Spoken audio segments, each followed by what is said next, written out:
দেশের IT O digital খাতে বিনিয়োগের আগ্রহ প্রকাশ করেছে যুক্তরাষ্ট্রের ব্যবসায়ীদের সংগঠন US chamber of commerce and industries. রাজধানীর আগারগাঁও বিনিয়োগ উন্নয়ন কর্তৃপক্ষের কার্যালয়ে প্রধানমন্ত্রীর বেসরকারি খাত বিষয়ক উপদেষ্টা সালমান এফ রহমানের সাথে বৈঠকে এ আগ্রহের কথা জানান তারা। এ সময় সালমান এফ রহমান জানান, অর্থনৈতিক সংস্কারে সরকার বিভিন্ন উদ্যোগ নেওয়া ডিসেম্বরের মধ্যে দেশে আর্থিক সংকট কেটে যাবে। রিপোর্ট করছেন ইমদাদুল্লাহ বাবু। ভীষণ নিয়ে এলো ফুলঝুরি মেগা অফার সিজন 6। এই অফারে ফ্রিজ কিনলেই পাচ্ছেন নিশ্চিত 12 সেটের আকর্ষণীয় গিফট বক্স একদম ফ্রি। 2030 সালের মধ্যে জার্মানি ও যুক্তরাজ্যকে পেছনে ফেলে বাংলাদেশ বিশ্বের তৃতীয় বৃহত্তম বাজারে পরিণত হবে।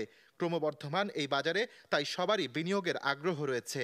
এরই অংশ হিসেবে বাংলাদেশের আইসিটি, বেসামরিক বিমান চলাচল, কৃষি, ব্যাংকিং, পরিবহন ও জ্বালানি খাতে বিনিয়োগে আগ্রহী যুক্তরাষ্ট্রের ব্যবসায়ীরা।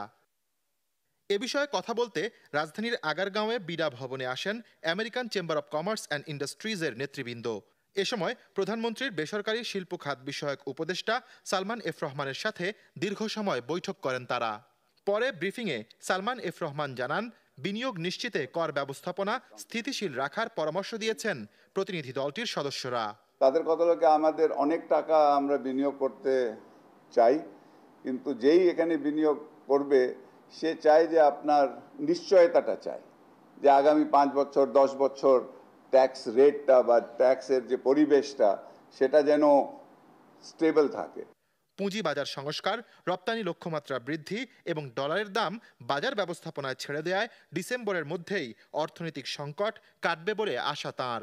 117 করার পর থেকে তো আমরা দেখতেছি ডলারের যে সংকট ছিল সেটা অনেকটা সলভ হয়েছে। এখন যেটা সমস্যাটা আছে ইন্টারেস্ট রেট বাড়তেছে, এটা আমরা বাড়াইতেছি আপনার ইনফ্লেশনটাকে নিয়ন্ত্রণ করার জন্য। ব্যাংকিং খাতে কিন্তু আমাদের অনেক সংস্কার করা হচ্ছে। 2026 সালের মধ্যে উন্নয়নশীল দেশের যে স্বপ্ন বাংলাদেশ দেখছে তাতে বর্তমান অর্থনৈতিক পরিস্থিতি কোনো বাধা তৈরি করতে পারবে না বলেও মনে করেন প্রধানমন্ত্রীর এই উপদেষ্টা।